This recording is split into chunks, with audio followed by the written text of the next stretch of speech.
പരിശുദ്ധാത്മാവേ എന്നിൽ വന്നു നിറയണമേ. പരിശുദ്ധാത്മാവേ കൃപ ചൊരിയണമേ. പരിശുദ്ധാത്മാവേ ശക്തി പകരണമേ. പരിശുദ്ധാത്മാവേ കൃപ ചൊരിയണമേ. പരിശുദ്ധാത്മാവേ ശക്തി പകരണമേ. പരിശുദ്ധ പരമ ദിവ്യകാരുണ്യത്തിന് എന്നേരവും ആരാധനയും സ്തുതിയും പുകഴ്ചയും ഉണ്ടായിരിക്കട്ടെ. വലിയൊരു പ്രാർത്ഥനയിലൂടെ നമ്മൾ കടന്നു പോവുകയാണ്. ദൈവത്തിൻ്റെ കരുണയ്ക്ക് വേണ്ടിയുള്ള പ്രാർത്ഥന. നമ്മുടെ മേൽ, ലോകം മുഴുവൻ്റെ മേലും കർത്താവിൻ്റെ കരുണ വർഷിക്കപ്പെടുവാനുള്ള പ്രാർത്ഥന. ഇന്ന് ലോകത്തിന് മറ്റെന്തിനേക്കാൾ ആവശ്യമായ ഒന്നാണ് ദൈവകരുണ. ആ ഒരു ബോധ്യത്തോടെ നമുക്ക് പ്രാർത്ഥിക്കാം. ദിവ്യകാരുണ്യം നമ്മുടെ മുമ്പിൽ എഴുന്നള്ളിയിരിക്കുന്ന സമയം, കർത്താവ് നമ്മുടെ പ്രാർത്ഥനകളെ സ്വീകരിച്ച് നമ്മുടെ ഉദ്ദിഷ്ട കാര്യങ്ങൾ പരിഗണിച്ച് നമ്മെ അനുഗ്രഹിക്കുന്ന സമയം. ആ ബോധ്യത്തോടെ അല്പസമയം സ്വതന്ത്രമായിട്ട് നമുക്ക് ദൈവത്തെ സ്തുതിക്കുകയും ആരാധിക്കുകയും ചെയ്യാം. യേശുവേ ആരാധന, യേശുവേ നന്ദി, ഹല്ലേലൂയ. ദിവ്യകാരുണ്യനാഥ, ഞങ്ങൾ ഒന്നുചേർന്നങ്ങയെ സ്തുതിക്കുന്നു. മാലാഖവൃന്ദങ്ങളോട് ചേർന്ന് ഞങ്ങൾ അങ്ങയെ മഹത്വപ്പെടുത്തുന്നു. കർത്താവേ, അവിടുത്തെ ശക്തിയാൽ ഞങ്ങളെ നിറയ്ക്കണമേ, അവിടുത്തെ കരുണയാൽ ഞങ്ങളെ നിറയ്ക്കണമേ എന്ന് പ്രാർത്ഥിക്കുന്നു.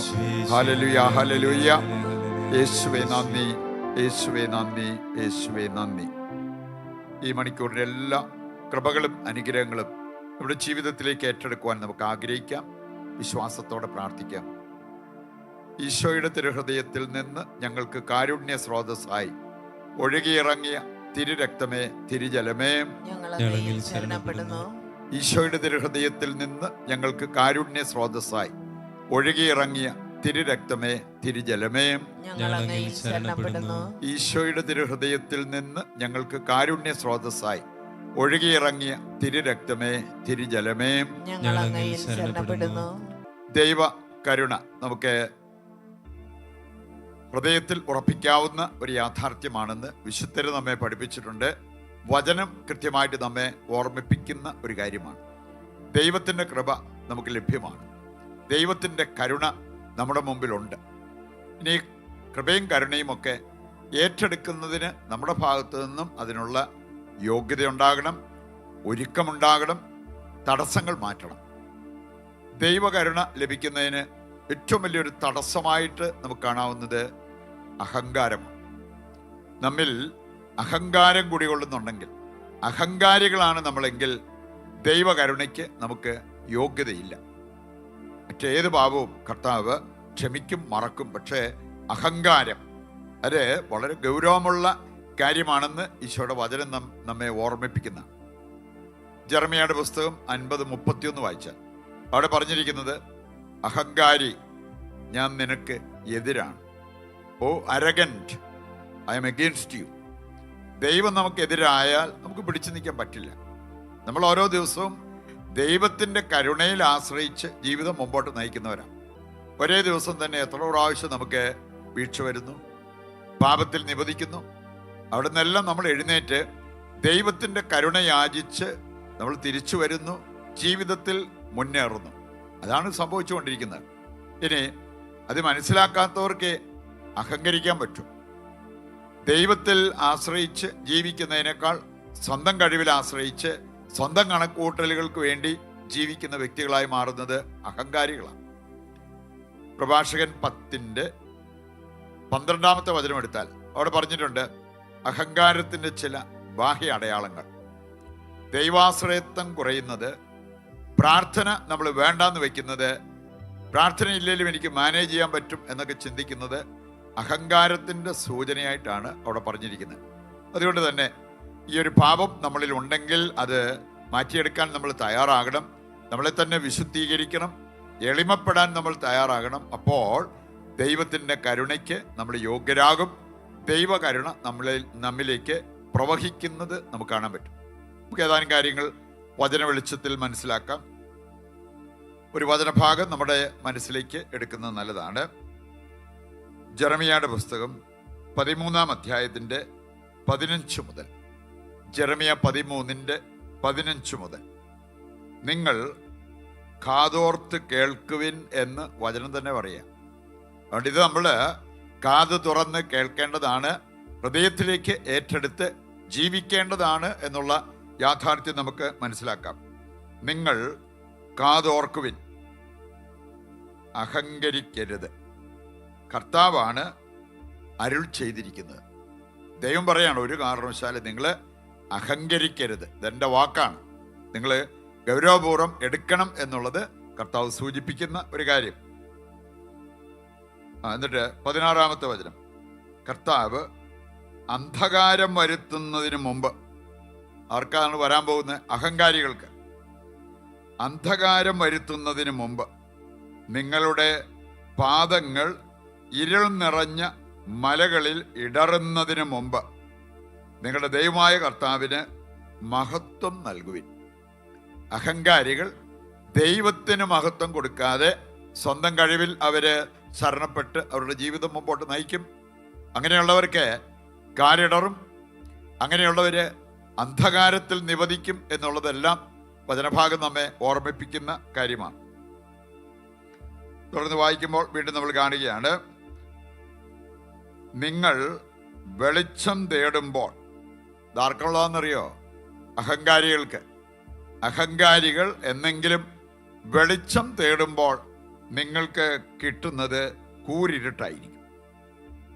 നിങ്ങൾ അനുസരിക്കുന്നില്ലെങ്കിൽ നിങ്ങളുടെ അഹങ്കാരത്തെ ചൊല്ലി രഹസ്യത്തിൽ എൻ്റെ ആത്മാവ് കരയും. നമുക്കറിയാം, ദൈവം കരയുന്നത് എൻ്റെ ആരോഗ്യം പോയേ എന്ന് പറഞ്ഞല്ല, എൻ്റെ സമ്പത്ത് നഷ്ടമായി എന്ന് പറഞ്ഞല്ല, ആരെങ്കിലും എന്നെ ദുഷിച്ച് സംസാരിച്ചു എന്ന് പറഞ്ഞൊന്നുമല്ല. ഇതൊക്കെ മനുഷ്യരായി നമ്മൾ ചെയ്യുന്ന കാര്യം. നമുക്ക് അങ്ങനെ എന്തെങ്കിലുമൊക്കെ സംഭവിക്കുമ്പോൾ നമ്മൾ കരച്ചിലോട് കരച്ചിൽ. ഇവിടെ നമ്മൾ കാണുകയാണ്, ദൈവം കരയുന്നത് എപ്പോഴാണെന്ന് ഇവിടെ പറഞ്ഞിട്ടുണ്ട്.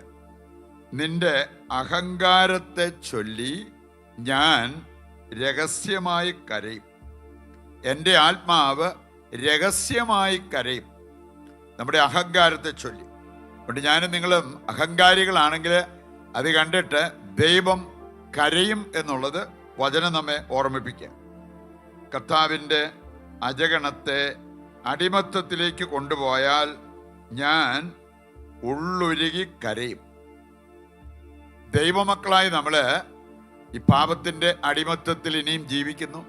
ദൈവത്തെ മാനിക്കാതെ അനുസരിക്കാതെ നമ്മൾ ജീവിക്കുന്നുവെങ്കിൽ ദൈവം ഉള്ളുരുകി കരയും എന്നുള്ളത് ഈ വചനഭാഗം നമ്മെ ഓർമ്മിപ്പിക്കുന്ന ഒരു കാര്യമാണ്.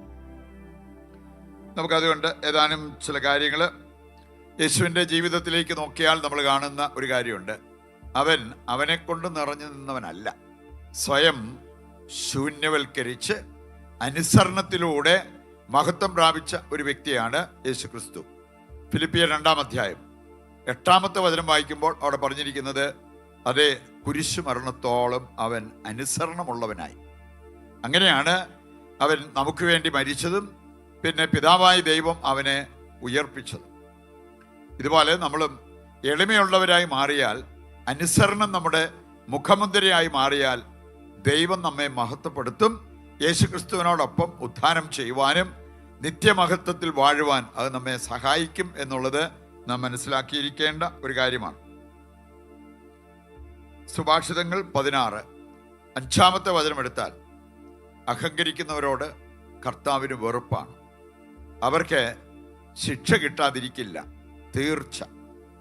ഇങ്ങനെ കുറെ കാര്യങ്ങൾ ചേർത്ത് ഈ പാപത്തെ അപലപിക്കുന്ന ദൈവത്തെ നമുക്ക് കാണാൻ സാധിക്കും.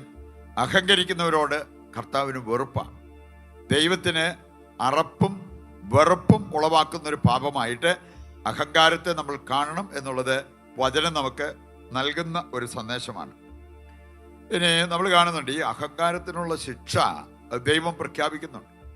സെന്നക്കെരിബ് അഹങ്കാരത്തിൻ്റെ ഒരു പര്യായപദമാണ്. നിക്കാനോർ അഹങ്കാരത്തിൻ്റെ ഒരു പര്യായപദം. അന്ത്യോക്കസ് അഹങ്കാരത്തിൻ്റെ ഒരു പര്യായപദം. ഇവരുടെയൊക്കെ അന്ത്യം വളരെ ശോചനീയമായി. നമ്മൾ കാണുകയാണ്, സെന്നക്കെരിബിനെ കുറിച്ച് കർത്താവ് പ്രഖ്യാപിച്ചത് യെശയ്യാ 37:29 എടുത്താൽ നമുക്ക് കാണാൻ പറ്റും. അവിടെ പറഞ്ഞിരിക്കുന്നത് ഇപ്രകാരമാണ്, സെന്നക്കെരിബിനെ കുറിച്ചുള്ള വിധിവാചകം: നീ എന്നോട് കോപിക്കുകയും നിന്റെ അഹങ്കാരം ഞാൻ കാണുകയും ചെയ്തതുകൊണ്ട് ഞാനിതാണ് നിനക്ക് വെച്ചിരിക്കുന്നത്. കർത്താവ് പറയാണ്, നീ അഹങ്കരിച്ച് നീ തെറ്റ് ചെയ്തിട്ട് നീ എന്നോട് കോപിക്കുന്നു, അതുകൊണ്ട് നിനക്കുള്ള ശിക്ഷ വളരെ വലുതായിരിക്കും. എൻ്റെ കൊളുത്ത് നിന്റെ മൂക്കിലും കടിഞ്ഞാൺ നിന്റെ വായിലുമിട്ട് നീ വന്ന വഴിയെ നിന്നെ തിരിച്ചോടിക്കും. ചെറിയ ഒരു ശിക്ഷയല്ല എന്ന് കേൾക്കുന്നവർക്കൊക്കെ മനസ്സിലാവും. അതുകൊണ്ട് ഈ ശിക്ഷ, ഇത്രയും കഠിനമായ ശിക്ഷ പറഞ്ഞിരിക്കുന്നത് അഹങ്കരിക്കുന്നവർക്കാണ്. എളിമയോടെ ദൈവത്തിന് മുമ്പിൽ വ്യാപരിക്കുന്നവര് ഒന്നുകൊണ്ടും പേടിക്കേണ്ടതില്ല എന്നുള്ള കാര്യം നമ്മൾ മനസ്സിലാക്കണം. വിശുദ്ധ അഗസ്തീനോസ് എന്താണ് അഹങ്കാരം എന്ന് പഠിപ്പിച്ചിരിക്കുന്നത് കാണാൻ പറ്റും. ചിലപ്പോൾ നമുക്കൊരു തെറ്റായ ധാരണയുണ്ട്, നമ്മളിങ്ങനെ കുനിഞ്ഞു നടന്നാൽ അഹങ്കാരമാകും, അതല്ലെങ്കിൽ കീറത്തുണി എടുത്ത് നടന്നാൽ അല്ലെങ്കിൽ അത് എളിമയായിക്കോളും. കുനിഞ്ഞു നടക്കുന്നത് എളിമയാകും, നെഞ്ചു വിരിച്ച് നടന്നാൽ അത് അഹങ്കാരത്തിൻ്റെ സൂചനയാണ്. ഇതിലൊന്നും അല്ല അഹങ്കാരമോ എളിമയോ കുടികൊള്ളുന്നത് എന്ന് വിശുദ്ധ അഗസ്തീനോസ് നമ്മെ പഠിപ്പിക്കുന്നുണ്ട്. അദ്ദേഹം പറഞ്ഞത്, ദൈവനിന്ദനത്തോളം എത്തുന്ന സ്വയം സ്നേഹമാണ് അഹങ്കാരം. ഞാൻ എന്നെ സ്നേഹിച്ച് അതിൻ്റെ പേരിൽ ഞാൻ ദൈവത്തെ പോലും നിന്ദിക്കുന്ന അവസ്ഥ, ദൈവത്തെ മാനിക്കാതെ ദൈവത്തെ അനുസരിക്കാതെ കണ്ട് എനിക്ക് എൻ്റെ കാര്യം നടക്കണം, അങ്ങനെയുള്ള നിർബന്ധ ബുദ്ധിക്കാര് അഹങ്കാരികളാണ് എന്നുള്ളത് ഈ വിശുദ്ധൻ നമ്മെ പഠിപ്പിക്കാൻ. ഇനി അദ്ദേഹം പറയാണ്, എളിമയെക്കുറിച്ച് ചിന്തിക്കാൻ ഏറ്റവും നല്ലത് ഇങ്ങനെ ചിന്തിക്കുന്നതാണ്: സ്വയം നിന്ദനത്തോളം എത്തുന്ന ദൈവസ്നേഹം. നമ്മൾ ദൈവത്തെ അറിയാനും ദൈവത്തെ സ്നേഹിക്കാനും വിളിക്കപ്പെട്ടവരാണ്. ആ സ്നേഹം അതിൻ്റെ പൂർണ്ണ വളർച്ചയിലെത്തുമ്പോൾ പിന്നെ എനിക്ക് പ്രധാനപ്പെട്ടതല്ല, എൻ്റെ കാര്യമല്ല എനിക്ക് പ്രധാനപ്പെട്ടത്. പൗലോസ്ലീഹ പറയുന്നൊരു കാര്യമുണ്ട്, ഗലാത്യർ 2:20 വായിക്കുമ്പോൾ അവിടെ പറഞ്ഞിരിക്കുന്നത്, ഞാനില്ല, ക്രിസ്തു എന്നിൽ ജീവിക്കുന്നു എന്നാണ് പറഞ്ഞിരിക്കുന്നത്. അപ്പം അതുകൊണ്ട് തന്നെ ആ ഒരു കാര്യം മനസ്സിലാക്കിക്കൊണ്ട് അതനുസരിച്ച് നമ്മുടെ ജീവിതത്തിൽ മുന്നോട്ട് പോകാൻ നമുക്ക് സാധിക്കണം. നമ്മുടെ എല്ലാ ആവശ്യങ്ങളെയും പ്രാർത്ഥനാ നിയോഗങ്ങളെയും സ്വർഗത്തിലേക്ക് ഉയർത്താം. ക്യാരിസ്വാനെ പ്രത്യേകം സമർപ്പിക്കാം. നമ്മുടെ എല്ലാ ആവശ്യങ്ങളും ഒരിക്കൽ കൂടി സ്വർഗത്തിലേക്ക് ഉയർത്തി കർത്താവിനെ സ്തുതിച്ച് മഹത്വപ്പെടുത്തിക്കൊണ്ട് ദിവ്യകാരുണ്യത്തിന്റെ ആശീർവാദം സ്വീകരിക്കാം. യേശുവേ നന്ദി, ഹല്ലേലൂയ ഹല്ലേലൂയ. കർത്താവെ ഏറ്റെടുക്കണമേ, ഞങ്ങളുടെ ഈ പ്രാർത്ഥനാ നിയോഗങ്ങൾ ഏറ്റെടുക്കണമേ. കർത്താവെ ഞങ്ങളുടെ എല്ലാ ആവശ്യങ്ങളും അവിടുന്ന് ഏറ്റെടുക്കണമേ. ഞങ്ങളെ അനുഗ്രഹിക്കണമേ, ഞങ്ങളുടെ ഈ ഭവനത്തെ അനുഗ്രഹിക്കണമേ. ലോകം മുഴുവനെയും അവിടുത്തെ കരുണയാൽ നിറയ്ക്കണമേ. Hallelujah hallelujah.